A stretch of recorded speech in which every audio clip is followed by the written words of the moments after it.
Hello, you lovely lot. Welcome back to another video with the lovely Jill Nicholson and myself. Hi, Jill. Hello. It's good to see you, and I love that we are colour coordinated. If you know me at all, you will know I love a matchy matchy. It's really nice. So this video is for you.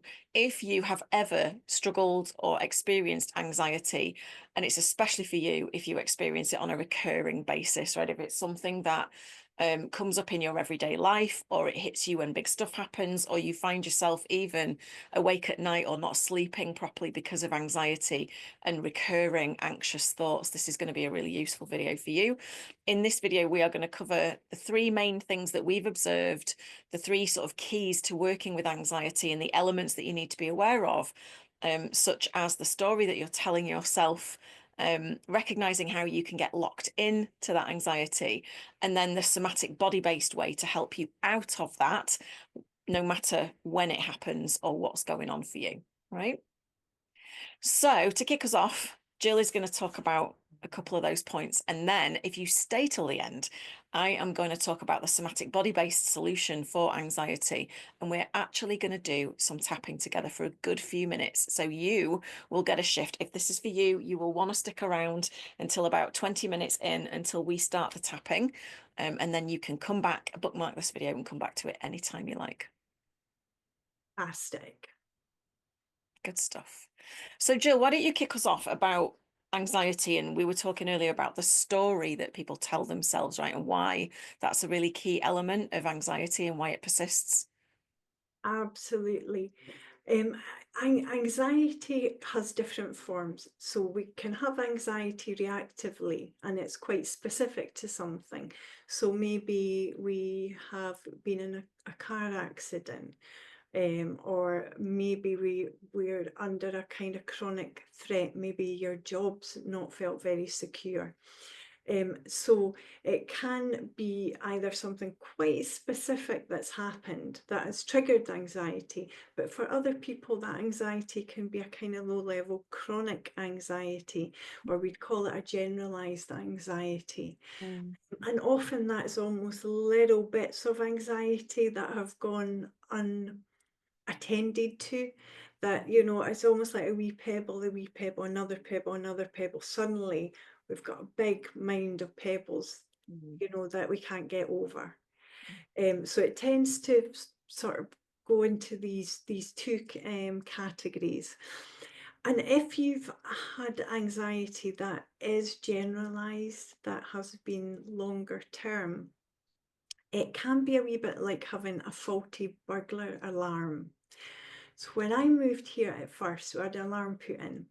First night, it was a really windy night. The blinking alarm kept going off. So 2 o'clock in the morning, I'm like, oh, the alarm's Mm. going off.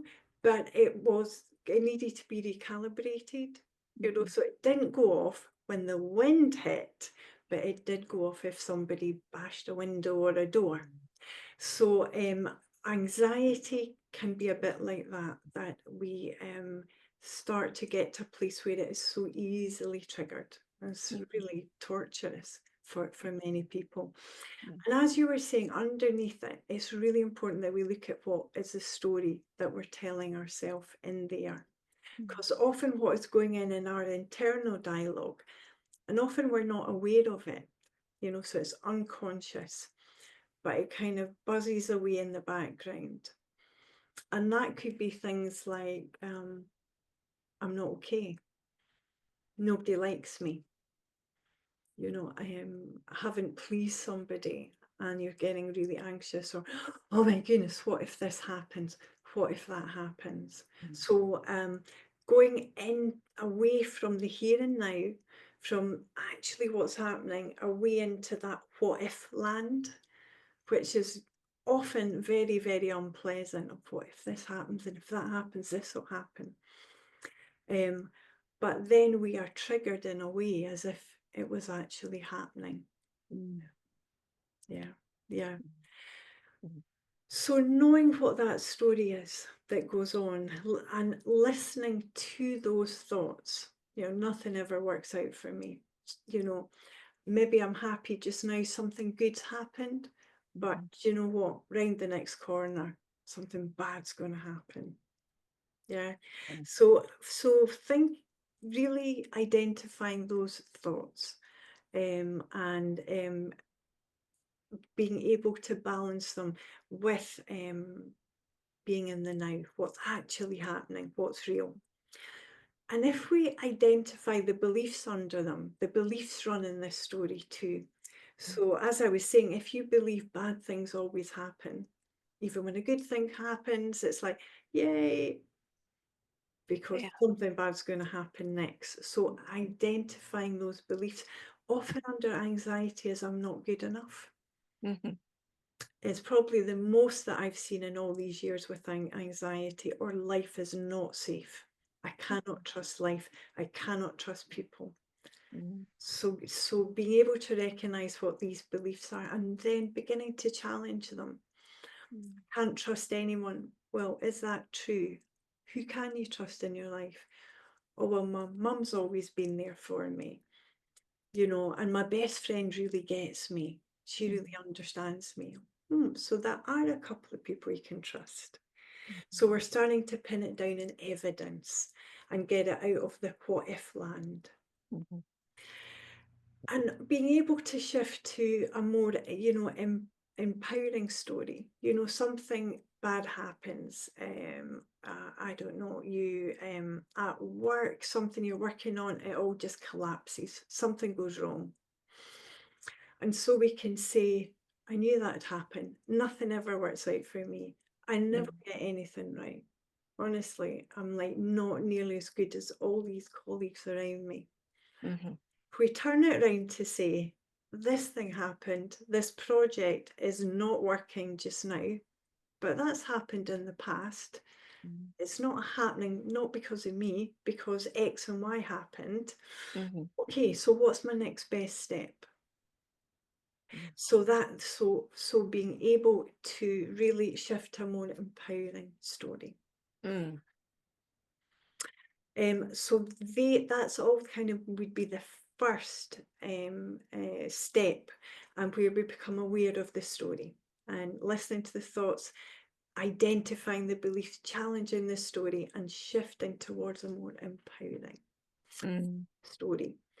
Now, secondly, if it's okay, will I just carry on now? Absolutely. Mm-hmm. Secondly, if beginning to recognize what locks us into stories, Mm-hmm.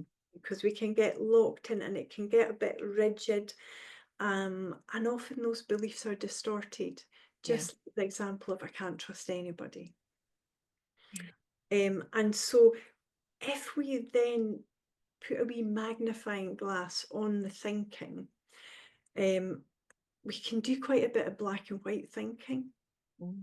So one I encounter in clients I work with emotional eating would be someone who is healthier eating, reducing emotional eating, and then at lunchtime they have 2 biscuits. And they're like, that's it, done. Honestly, I'm such a failure. There's no point carrying on with healthy eating, or that's it, done. So it's all or nothing, or black or white thinking. Mm-hmm. Yeah. So instead of it's not I'm a total failure, it's like, okay, I've eaten those biscuits. Ideally, I wouldn't have.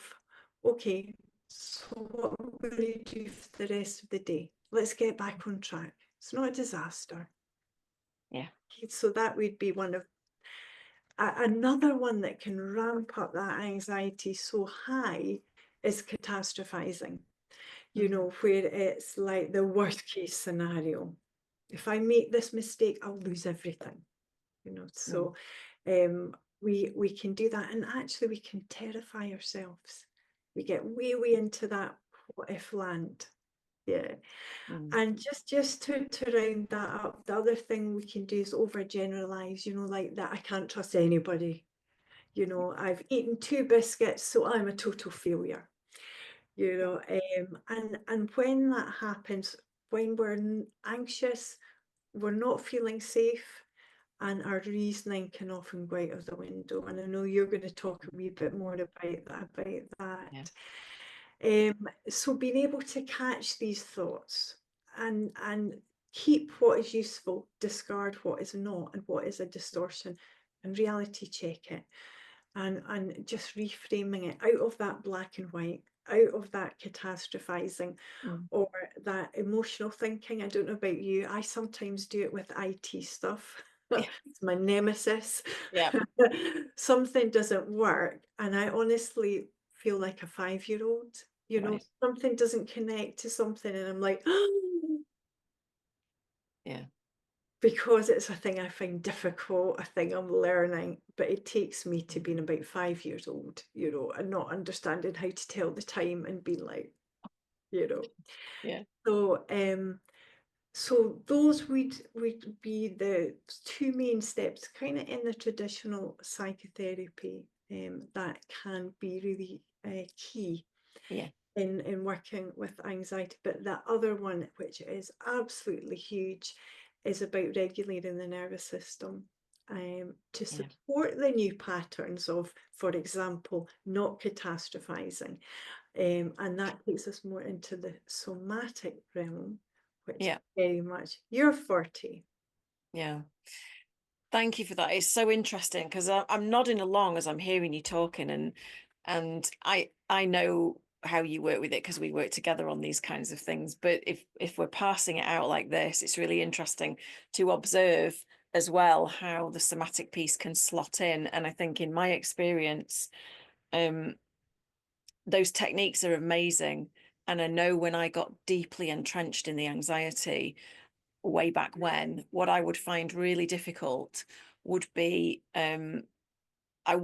I used to struggle to do the reframing and to access the clarity because I was in such a level of stress. So let's go into the nervous system stuff now. So when you're in stress, and we're not talking about eustress here as in the good level of stress, we're talking about a stress response anxiety, right? Depending how high it is on what we call the SUDS scale, so the 0 to 10, 10 is the worst it could be. The higher you are on that, the harder the more disengaged your prefrontal cortex is, the harder it's going to be for you to think about anyone that you trust or to access that information, right? So if you're in a really severe anxious spot, and I would say 6 out of 10 or above, I think body-based somatic stuff is handy, and then you can revisit some of that other stuff. You'll find your way of working with this, but for me, that was my experience, just because it hijacks you. Yeah. Anxiety literally hijacks all of this, everything that helps us to make decisions, to move forward, to get clarity, to be creative, to find our inspiration, to access our intuition, to decide what's next for us, right? It just gets hijacked. And what happens is when we're feeling anxious, whether it's about a present moment experience or a trigger that reminds us of something that's happened in the past, or based on something that's happened in the past or something that's happening now, an anticipated future outcome that feels awful to us, we go into that same response. And the reason we have that response is because there will be a flash of either a memory or an anticipated outcome, usually based on a memory, and it's usually too fast for you to see it or notice it, but it's there because memory's stored in the hippocampus, right? So we get this little flash, there's a trigger, and we go, oh my God, it's that thing again. Your brain gets a little flash of the memory, it zips down a neural pathway, and it gives us that somatic shock reaction in the body. Because when the original thing happened, way back when, I point that way because that's where I see my past timeline. You might see it off to the side, and that's fine. When that thing happened, when we go into stress and we're in a helpless, a traumatized, a difficult position, the origin of what's causing the anxiety, the limbic system takes control, right? And it sears in the emotion, the anxiety, or whatever the other emotion is that you're refeeling linked to that thing. And it sears it into the nervous system, into the body. So literally anything, and the brain goes on similar, not same. So as it's scanning your current reality or what it thinks is coming towards it, it's scanning, going, am I safe? Am I safe? Am I safe? Am I safe? Am I safe? If it detects anything that is in any way similar to that thing that made you go, or worse, right? Literally put you in an awful position, and the emotion that was seared in, that flash of memory has built a neural pathway that gives you the same reaction, that then gives you that same emotion. It comes alive again. You re-feel it. And the Yeah. beauty of the tapping is that not only in the first instance, you start focusing on that thing, and we're going to do this in a few minutes, is it's what's called depotentiation. So tapping actually depotentiates or dissolves, reduces, dissipates the charge of the emotion, right? The anxiety, the fear, the terror, whatever you want to call it, depending on the level. It dissipates that, it brings it down whilst you're thinking about it. At the same time, it starts to dissolve that neural pathway. So you can think about that thing again or be triggered, if you like. It can, a reminder can come up again, but that neural pathway, once done properly, doesn't exist anymore. So it can't zip down that little emotional highway and give us that jolt and then give rise. And at the same time, we've depotentiated the emotion that was linked to it. So the Yeah. body thinks of that thing and it doesn't feel the terror anymore. Right.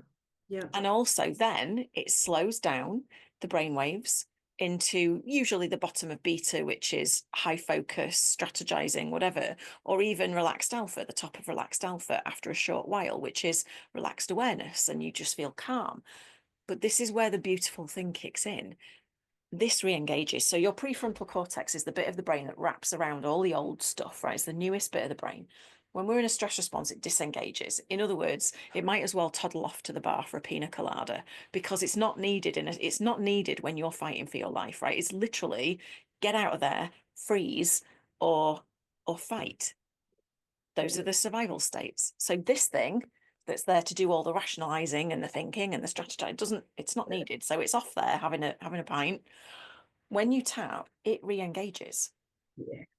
which means you can then make a decision. You can then be rational. And what people often find is, and I'm not calling anyone irrational, but you'll often find in tapping that people have what we call a cognitive shift where they go, oh, right, I get it now. Like, it doesn't seem so bad now. Or it feels a bit ridiculous, or it feels like that was a different me, or it feels like it was a long time ago. And it's because we've depotentiated, we've dissolved, and we've re-engaged this thinking mind. So we're actually in our adult place. If you do, and this is what the lovely Jill taught me, is if you're at all involved in working with TA, transactional analysis, you're coming back to that adult part of self, right? That rational, that not so emotive part of you that can make a clear decision, that can see the reality behind the stories, behind the catastrophizing, behind the black and white thinking of, it's not humanly possible that I can't trust anybody in the world ever. Yeah, that's not true, to bring it back to what you said, right? Does that make sense? Oh, it's great. I love the way you explain it, and that is my experience in using it with clients as well.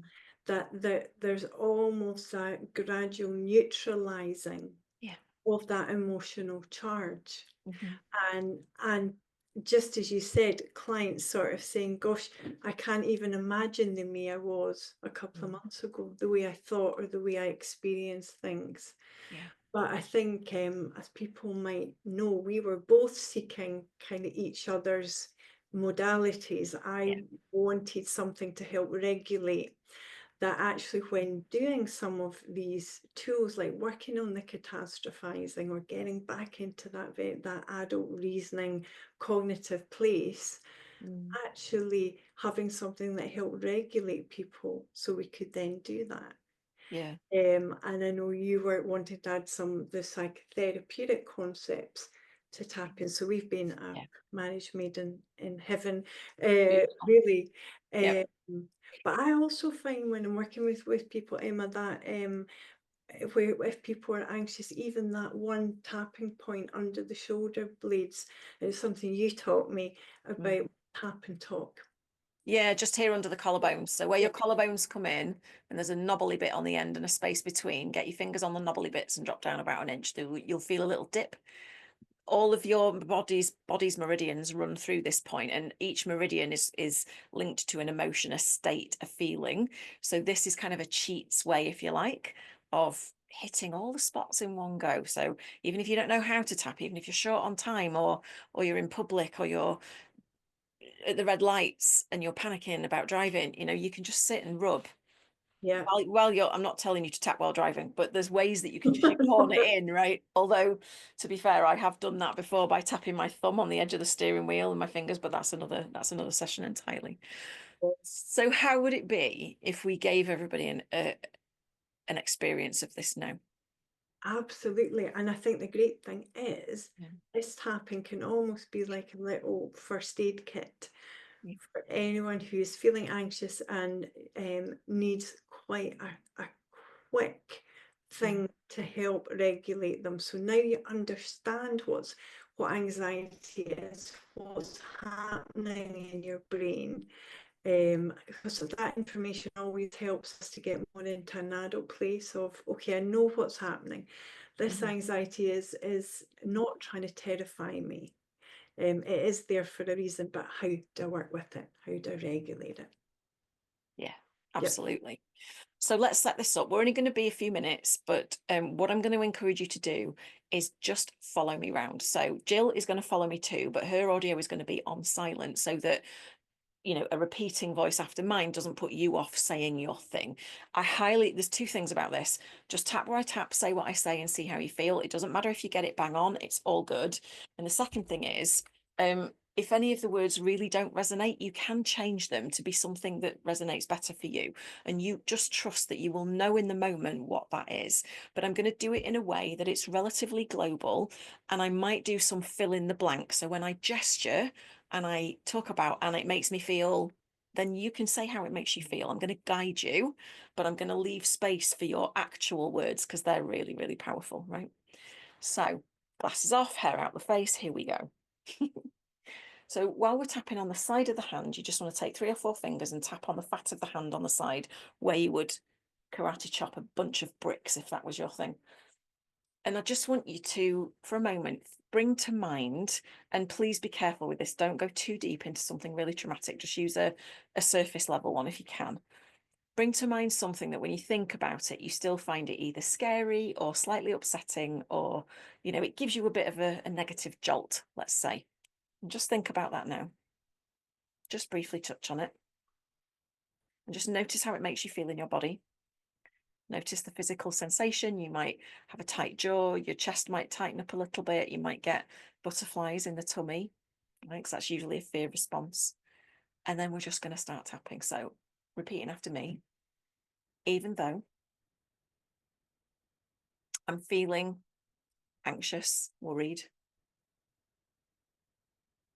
when I think about this thing,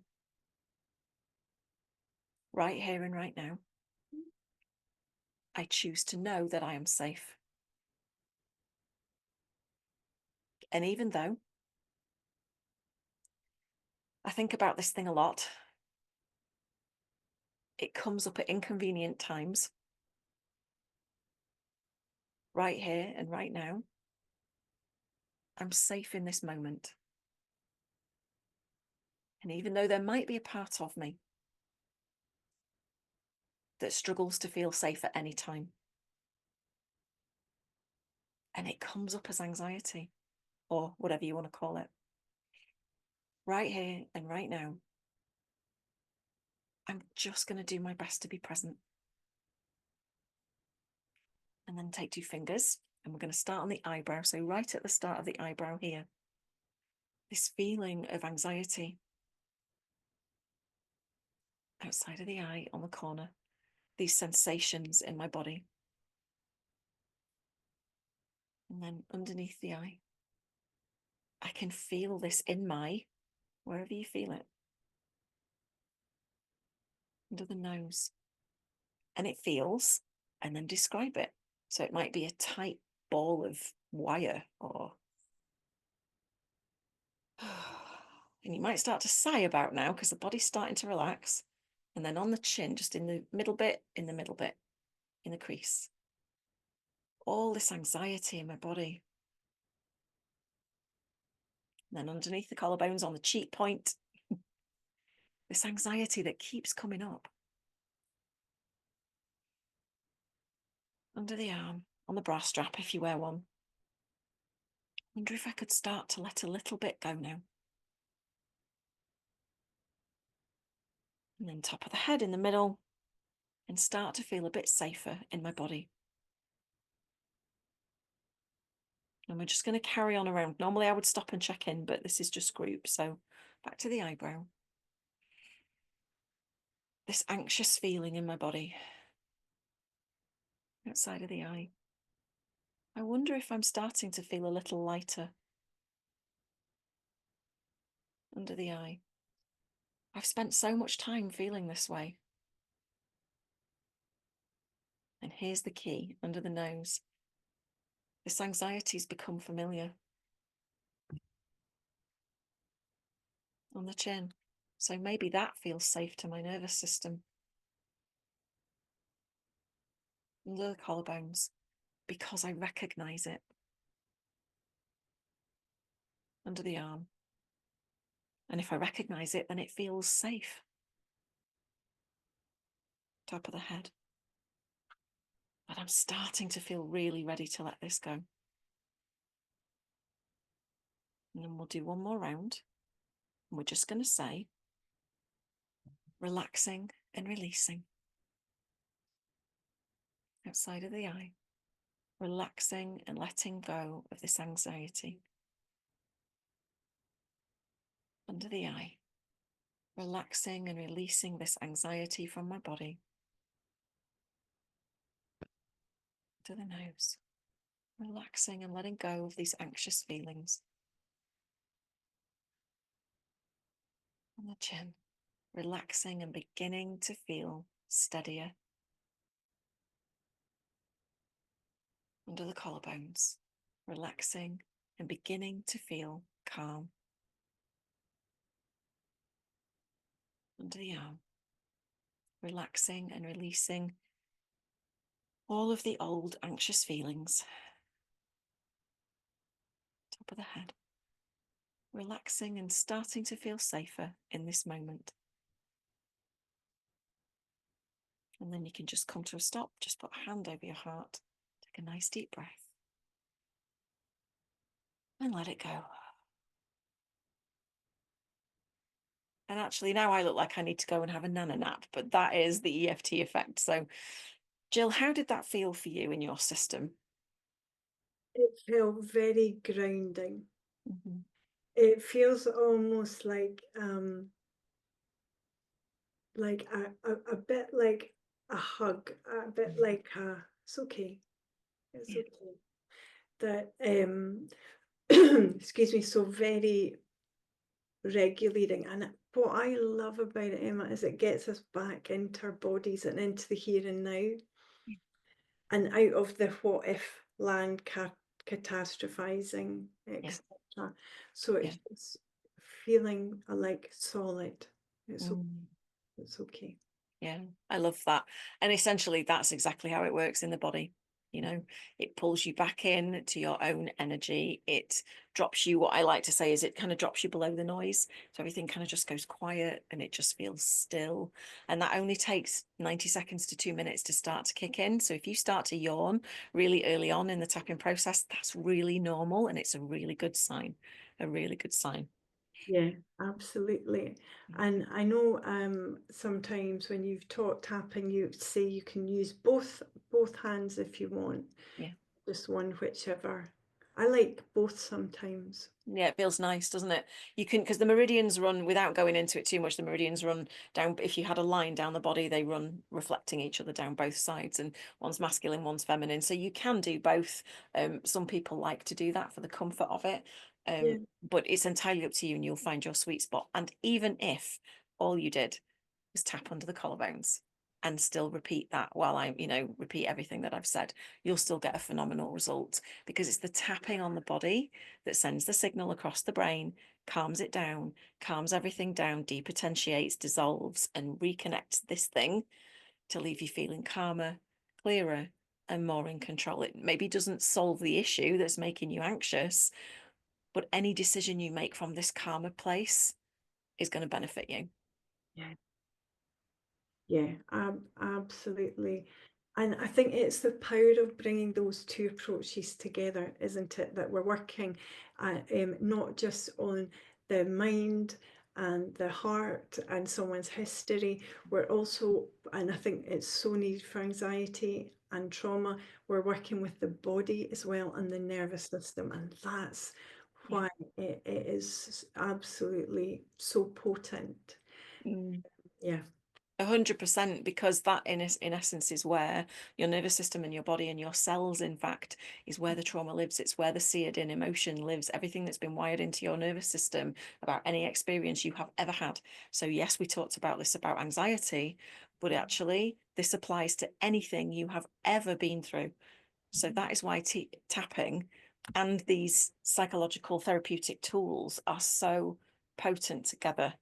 And on a side note, if you are a therapist, a coach, a healer, or somebody in the transformative or therapeutic professional capacity, and you're looking for what you feel is the missing link for your practice, we are going to be doing another intake of Rapid Imprint Resolution method very soon. So drop a heart in the comments below wherever you're consuming this video, or put Rapid in so we know, and we will get some information to you. And you can come and train with us in the way that we handle this kind of thing, because honestly, it's potent, it's powerful, it's next level stuff.